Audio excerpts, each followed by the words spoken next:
Hi hello welcome to my channel. ధరణిలో ఇప్పటివరకు చాలా అప్లికేషన్లు అయితే పెండింగ్లో ఉన్నాయి. వాటిని దృష్టిలో పెట్టుకొని రెవెన్యూ ప్రిన్సిపల్ సెక్రటరీ అయినటువంటి నవీన్ మిట్టల్ అయితే హెచ్చరిక జారీ చేశారు. ధరణి అప్లికేషన్లు వెంటనే పరిష్కరించాలని, రైతులను సతాయించే విధంగా తహసీల్దార్లు ఉంటే వారిపై సస్పెన్షన్ తప్పదని అయితే నవీన్ మిట్టల్ తెలిపారు. ఇంకెంతకాలం రైతులను తెప్పించుకుంటారని, తీరు మార్చుకోకపోతే సస్పెన్షన్ను ఎదుర్కోవాల్సి ఉంటుందని వార్నింగ్ ఇచ్చారు.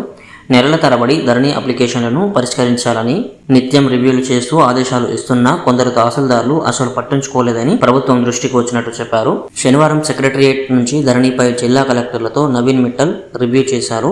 ధరణి పెండింగ్ అప్లికేషన్లపై ఇప్పటికే 2 సార్లు స్పెషల్ డ్రైవ్ నిర్వహించామని, ముఖ్యమైన అంశంగా పరిగణనలోకి తీసుకుని దరఖాస్తులు పరిష్కరించాలని చెప్పామని కూడా తెలిపారు.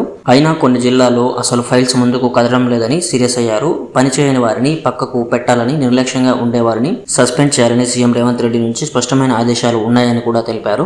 నిర్లక్ష్యం వహించే తహసీల్దార్లు తీవ్ర పరిణామాలు ఎదుర్కోవాల్సి ఉంటుందని హెచ్చరిక జారీ చేశారు. జిల్లా కలెక్టర్లు కూడా కొందరు ధరణి విషయంలో అంటిముట్టినట్టుగా వ్యవహరించడం సరికాదని కూడా చెప్పారు.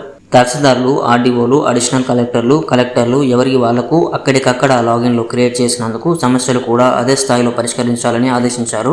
రాష్ట్ర వ్యాప్తంగా ప్రస్తుతం 1.87 లక్షల అప్లికేషన్లను ధరణిలో పెండింగ్లో ఉన్నాయని, అత్యధికంగా రంగారెడ్డి జిల్లాలో 36,463 ఉన్నాయని వివరించారు.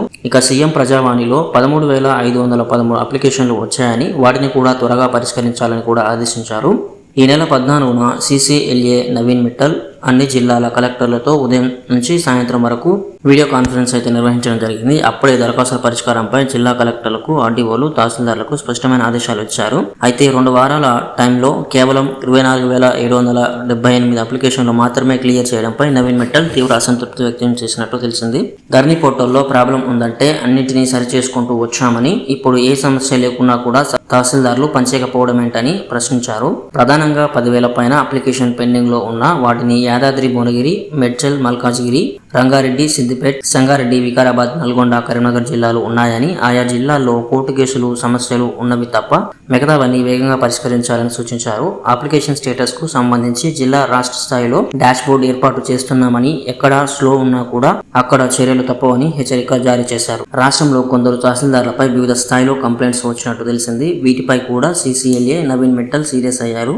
ముఖ్యంగా యాదాద్రి, భువనగిరి జిల్లా ఆలేరు తహసీల్దార్ పై పెద్ద సంఖ్యలో ఫిర్యాదులైతే అందాయి. సీఎం కు కూడా ఆ తహసీల్దార్ పై కంప్లైంట్స్ అందినట్టు తెలిసింది. ధరణి అప్లికేషన్లకు సంబంధించి ఒక అప్లికేషన్ కూడా పరిష్కరించడం లేదని, రైతులెవరైనా కార్యాలయానికి వస్తే వారితో దురుసుగా ప్రవర్తిస్తున్నట్టు ముఖ్యమంత్రికి ఫిర్యాదు అయితే అందింది. నెలల తరబడి తిరుగుతున్నామని, తమ ధరణి అప్లికేషన్ పై రిపోర్టు పంపాలని కోరితే వారి ముందే అప్లికేషన్లను చించేస్తూ ఆన్లైన్లో రిజెక్ట్ చేస్తున్నారని పలువురు బాధితులు ప్రభుత్వానికి కంప్లైంట్ చేశారు. ఈ విషయమై నవీన్ మిట్టల్ తీవ్ర ఆగ్రహం వ్యక్తం చేసినట్టు తెలిసింది. త్వరలోనే ఆయన ఆ తహసీల్దార్ పై చర్యలు తీసుకున్నట్టు సమాచారం. సో ఇది ఫ్రెండ్స్ ఈరోజు వీడియో. మీకు నచ్చినట్లయితే లైక్ చేయండి, అలాగే మన ఛానల్కి సబ్స్క్రైబ్ అవ్వండి. Thank you friends.